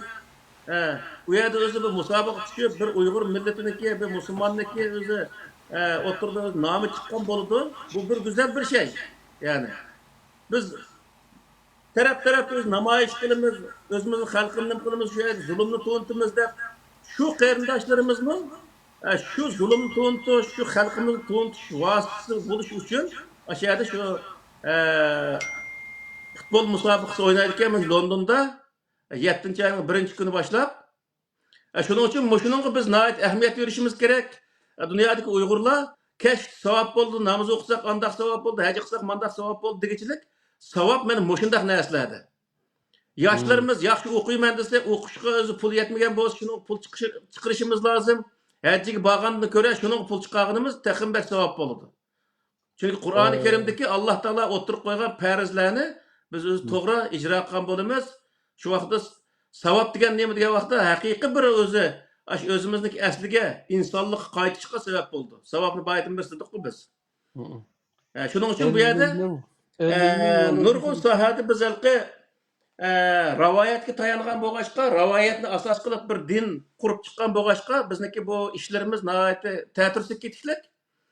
Ammo Qur'onni asos qilgan vaqtda degan, Qur'onni asos qilgan vaqtida nihoyat bilimlik, madaniy, ya'ni haqiqiy bir inson bo'lish Alloh taolo maqsad qilgan inson tipi bo'lib hisoblandi. Misol, agar biz unda xalqi hech nima kerak kelmaydigan, shu namoz o'qiymiz, namoz o'qisaqmi, Alloh taolo farz qilgan o'qiydi tamom.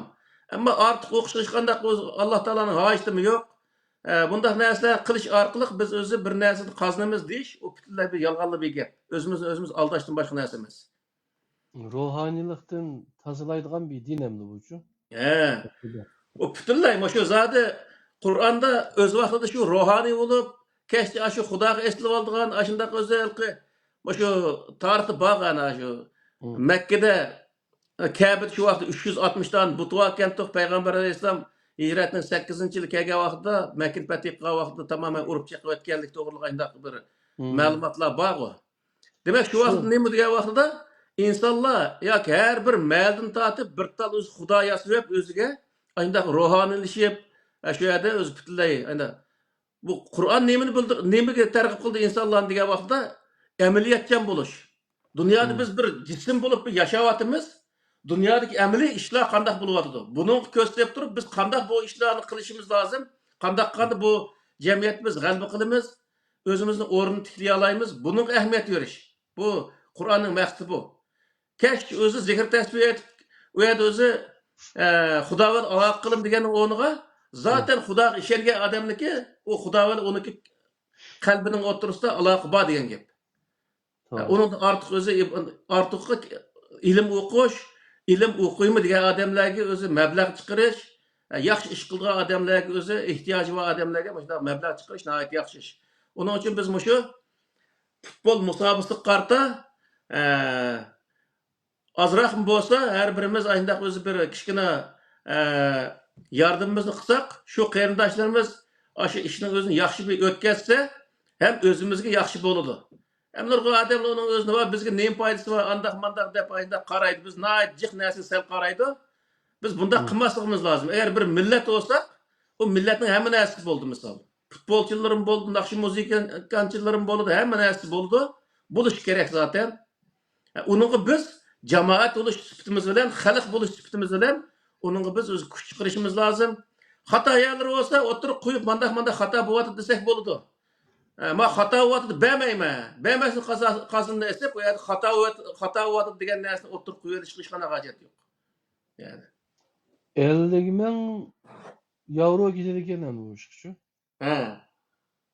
50 ming yevro deganda 50 odam 1000 dan chiqarsa 50 ming bo'ladi-da hamda-chu. Yo'q, 100 koydin chiqarsa misol bu Yevropa dunyoning haqqasi joylarida 500 odam yo'qmi misol? Bo'ladi degan gap bu.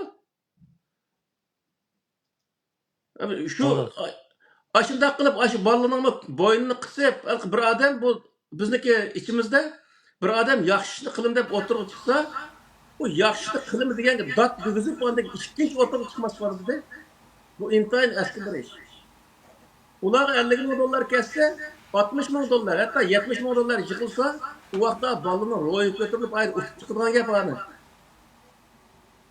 İnşallah. Shuning uchun dunyodagi bizniki shu programmani anglaydigan qarindoshlarimiz bir chaqiriq qilamiz. Shu qarindoshlarimizga bir yanchig'imizni ko'lab 50-60 koydin bo'lsa tashlasak, butun dunyodagi Uyg'urlar shu Uyg'urlarniki hech bo'lmasa 20-30% tashlasa, ashining hammasi hal bo'ldi misolda. Ikki qatim bir kapi istek tugaydigan pullar misolda 50-60. Hazır qaradım 56 adam imiş GoFundMe'den nima qildi, bunga iyona qildi. 7425 euro. Yani %15% el optu bundan. Yine %85 saklavatı doğru gitti. Doğru. Çok bunu bizdeki aramızda vatan milletini söylediğin, özünü bir insanlığını söylediğin insanlar olsa bunu kılış lazım. Bunu kayıt biz nıkkılımız. Bulanıki belki bir kısım kemçiligi ya hatalığı buluş mümkün. İnsanlık, yani insan buluş bilen her kadar hata kırdı, kemçilik kırdı. Bulanıki kıvatqa işiniki hata tarafının özünü biz çıraylıkça maaş mandak vardı, hata vardı desek buldu. Ama onu tamamen tonumuzun çıkarıp etip bu manda hatanlık vardı derdik ki usuğa afirini bağını der veya da sesi osuruyor işte ulardaki kiçkine hatalığını yoğan köstük veya gel beğenmesi kazınmaya çıkışkanda hacet yok. Allah razı olsun. Geponu bölmede çıksa arkadım. Ma ahir kıtım belki ilan alakalar oyunlaştıkçılık meseleden birisi. Eğer bütün milletinin ki meyli o şahs tarafından ya ki bir kolektif grup tarafından şekillengen nasıl olsun. Eğer müstakillığımızga yani bir milli irademizge vekillik kıladığan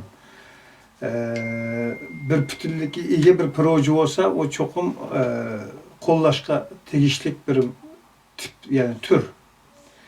Fakat bir şahs yine ya ki olmasın ma'lum cemiyet teşkilatını vasıta kıladığan onun tarazisini bayrağını lepanıştırdıgan uşak belgilikler misali territoriyaçılığa işler olsa bununla avar olması gerek degan prinsipga keldim men ahirki nimamda.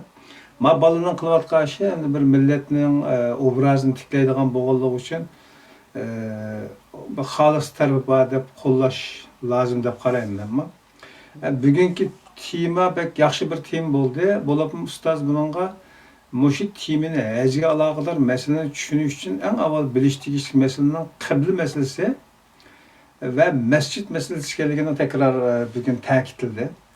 Yuqorqu iki məsələdən şunu görülüşü oldu ki, mənim kallamda bir nəsə şəkilləndi də bir əgər bir püzzül desə, aldığımda bir şəkildə atqan bir resim insaniyyət özü yalğız yaşayamaqlığı üçün ətrafdakı cəmiyyətlə bir toplumla birlikdə yaşadığan bolğanlığı üçün bu toplum özünün ətrafındakı məhəllə, cemaat, ondan keyin şəhər, yeza, naya qatarlıqlar bilan birləşib turub ma'lum bir toplum territoriya içindəki burun millet deb atalgan bolsa, burunqi millet əsli şu yerdəki bir dövlət hukmunu bildirdigan nəskəndə mən keyinki izlənişlərimdən şunu düşünüb getdim. Bugünkü kadar bizge millet deb istimal qılındı. Əməliyyatda aşı millet, falanı millet, pistan millet deganlar eyni zamanda millet namına atalgan bir territoriyadaki hakimiyetinin ismi iken bu. Xuddi Türk degenge o'xshash. Burun Türk deganlar bir Türk sistemimizdeki kabilenin bir imparatorluqning hakimiyetinin devletning nomi ekanda xuddi bugungi Amerikan degandek. Bu keyin bugungi nimaga kelgan ekan parcha ushshaq beyliklar özünü onu millet namı qabul qilib, o'zi egillagan doirani davlat nomi qilib shakllantirgan ekan bugungi dunyo hokimiyati İki dünya orucudan keyinki dünya haritasi sızılgan tatuqlardan keyinki devlet sistemisi barliq kelib, muqimlashib, devletning içinde millet şekillendi. Ve bugünkü işletilayotgan millet nomi aynı zamanda devlet nomi bo'lib kelganlashgan. Yani hukm jihatdan o'ylab ketgan chog'da millet ve devlet. Aslında bunun millet nomi hozirgi devlet anlamidagi bir narsa ekanda. Şuna bütün şu Kur'an'dan nazar programmasını başlagandan bu yan oturup koyulgan dini sisteminden gün sıra yeni narsalarning ki uşaq puzzle'larning joy qo'yilishidan paydo bo'layotgan surat nima bo'ldi desa, insoniyat ashundoq toplumsal bir cemiyet ishida yashaydigan bo'lganligi uchun o'zilar Alloh orasidagi ibodat va aloqani qaysi shaklda qilsa, o inson bilan Allohning orasidagi aloqalar en ahırkı bir cümlede ilimgi bekerek takit verdi. Onun da sebep ulaştı. İnsan bilen Allah'ın alakası zaten üzülüp kalmaydı. Alakası üzülse o adı insan tükeyden hesaptı. Resulullah'ın bir sözde mening agar bir tiniqimda sening yordamingdan ayrilsam men halok bo'laman degan jumlaga yig'inchoqlash mumkin. Ya'ni Alloh bilan insonning aloqasi uzilmaydi. Ammo ilm bu aloqaning sifati, quvvati, doirasi qatorliqlarni, vazni, qimmati qatorliqlarni belgilaydigan omil ekan. Şunu ilimni bekirek ta'kidlaydi ekan. Yani ajna bo'lganlik uchun insonlar o'z yashayotgan to'plum ishida adolatni barpo qilish va jamiyatni qanday kontrol qilish. U jamiyat eng oxirgi shaklda bugungi dunyo sistemasi, ya'ni sistemasi bo'yicha davlat holatida bir insoniyat jamiyatining eng yuqori qurilmasi ekanda davlat degani. Ajna bo'lganlik uchun eng yuqori qurilma bo'lgan bir davlatdan iborat bir sistemning qanday barpo kontrol qilinganligi, qanday boshqarilganligi, uningdagi a'zolarning haq-huquqi qatorliqlar bu islom o'sha Qur'ondagi prinsiplarda suzuk belgilangan bo'lib, ichki jihatda adolatni, barobarlikni, inoqlikni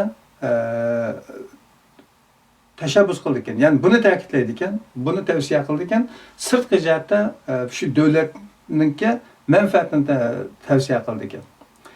Moşundaq bir nima chiqdi, mening oldimda, ko'z oldimda bunday bir rasm chiqdi va men ichimdan qoyil. Bugunga qadar shu Qur'ondan nazar programmasininki har qismida ustozdan Alloh razı olsun, biz bilmaganligimiz uchun emas-da, bilsakmi, izlanib boqqan bo'lsaqmi, ammo ustoz o'tirib qo'ygandek ba'zan masalalar o kadar dadil emas.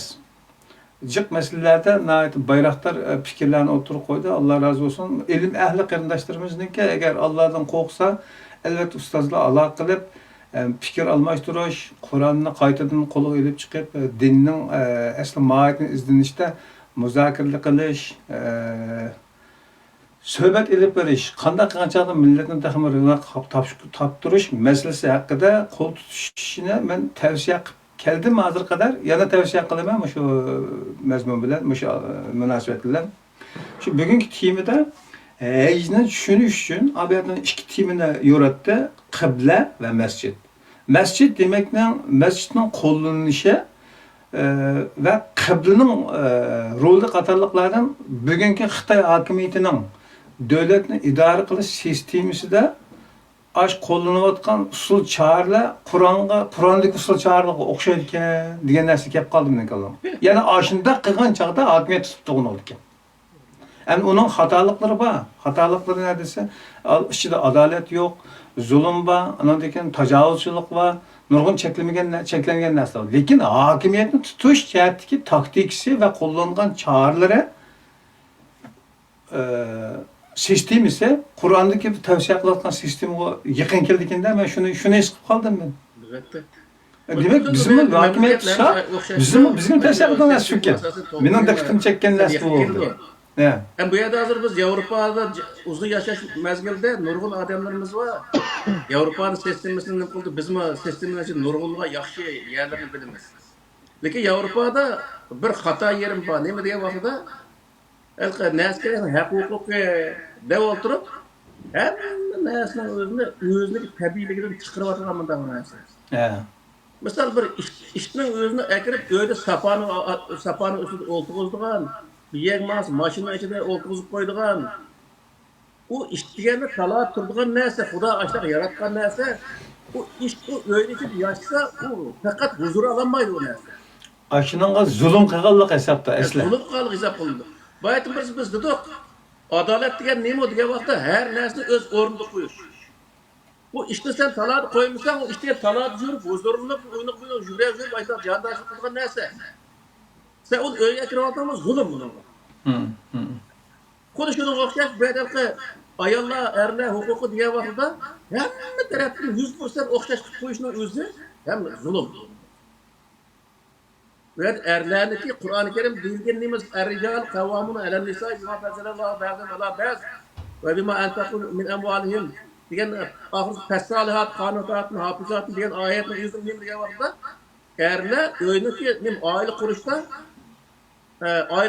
asası buluşta ayalların yukarı vurun turdu dep Allah Teala uyada anda dercini bildirip koygan. İşkaden bir yer geldi birisi anı gidip kiriş gerek yani bir meslek kavaklı asas bir adam turuş gerek verdi. Ben müşahiyatni men boshqacharoq tushundimcha. Men nima da o'ylab qolganimni bilmayman, lekin deb boqayin shu. Mening tushunishimda Qur'on nozil bo'lgan jamiyat va shu zamondagi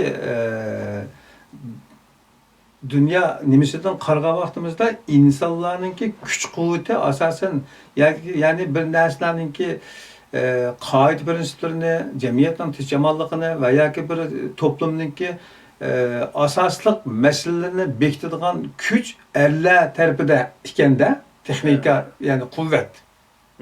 Ayollar biroz zaifkan. Shunda bo'lganligi uchun quvvat erlarda bo'lganligi uchun mas'uliyat uning yuklangan ekanda. Men mana tushundim. Masalan, bugungi kunlikda erlardan ayollar ustun bo'lishi mumkin. Chunki kompyuterning oldida Bu o'tirib, yerda mana narsa bor-da.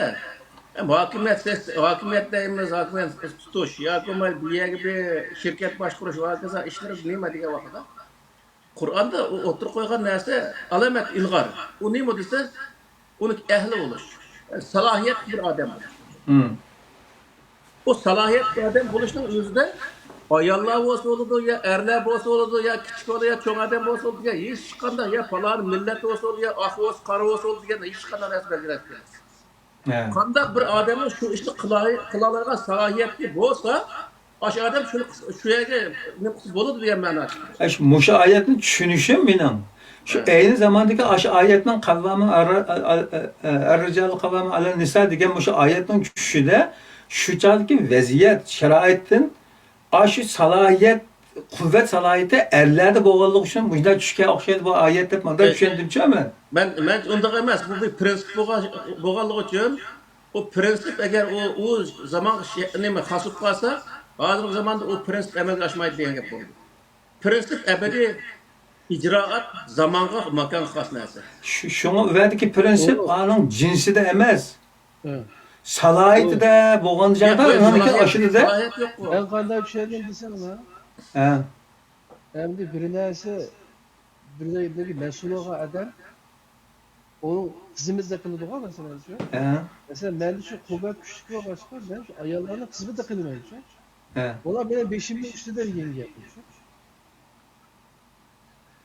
Ben ayda düşünmedim.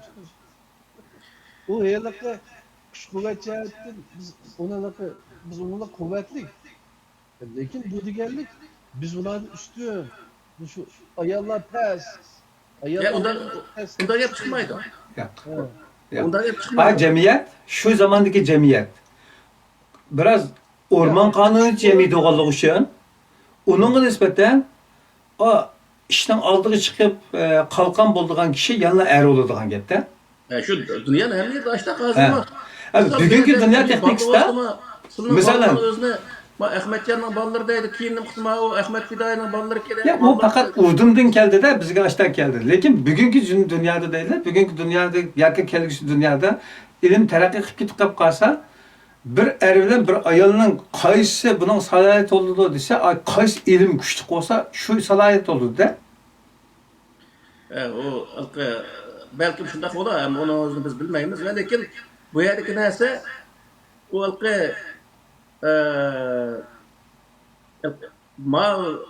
dunyodagi hozirgi buzuqchilik qilgan vaqtda butunlay 100% o'xshash qilib qo'ygandan keyin u hech bir zaman o oilim ro'nak topmaydigan bir ish ekan bu-chi.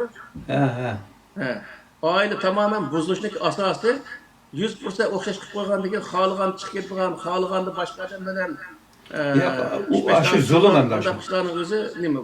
Alloh taolo buni bilganligi uchun bu yerda biroz oiladagi huquqni biroz jiqaroqni erlar yuklab qo'yganda, sizning mandaq mas'uliyating bor debchi. Ayollarni sizning mandaq ishlarni qilish yoki mana bo'ysunish majburiyating bor deb fasolihat, qonuniyat, hofizatni degan o'zi ayollar qo'yilgan nimada shartlarda. Neyse, emmeden düşünse arxarken. Herhalde bugünkü tema muhim bo'ldi. Hamda aldıda jiq narsalar so'zlandi. Misalan, shu bütün hayat ömrümde mening maqsadim aşağı bir Xudoning Beytullah'ın bir tavop qilib olsam armonim yo'q degan holat yashaydiganligi va hatto mening tushunishimda burun shunda o'ylaytimda dunyoda bizdek takva, bizdek mümin adam yok ki. Çünkü bizim nezarimizde hecdeki nemisi köge adam açta dep oylaydı da.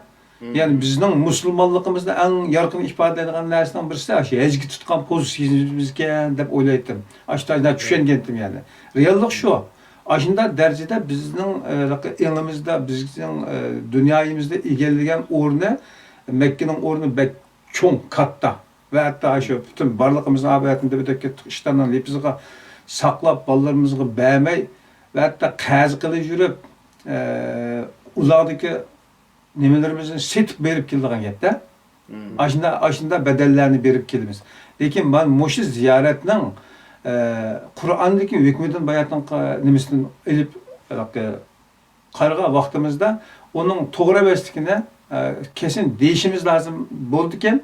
Şuna maşa heckileşten ilgili maş timini bir yo'rtitile deb men talab qilgandim. Bir yaxshi bir ichilish bo'ldi. Bu işi hecge plan qilib turayotgan do'stlar ve hatta bizning ailemizning bo'lishi mumkin.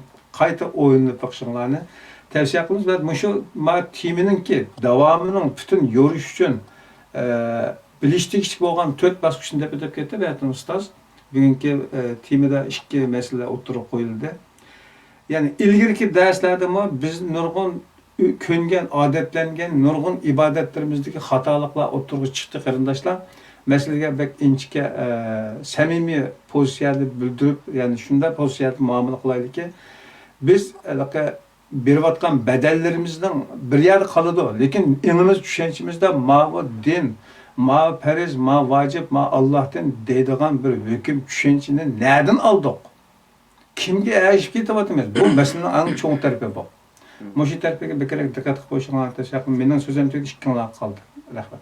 Kelar qatimgi darsning o'zi Masjid Haram bilan haram oylar to'g'riliq bo'ladi. Buni hozir e'lon qilib qo'yayli.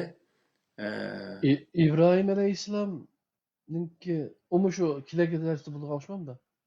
Qan nem to'g'riliq. İbrahim Aleyhisselam çakırdı o mesela. O şu Kabe'ni Umi shu Masjid Haram to'g'riliq to'xtalimizdek hozir. Masjid Haram va haram oylar to'g'riliqchi.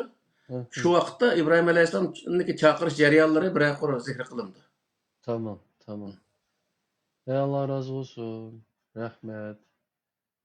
Selleliki bazı nesiller ait. İnlik bulamaydı bu dersinin nimesi de. Bu bir başlanış inşallah.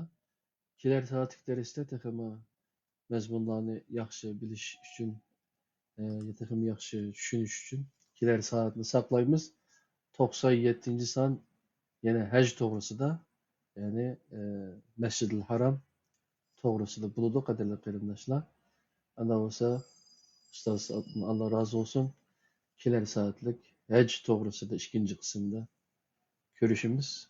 Allah'ın özgü amanet bol gaysıyla. Allah'a emanet. Ve rahmetullahi ve berekatuhu.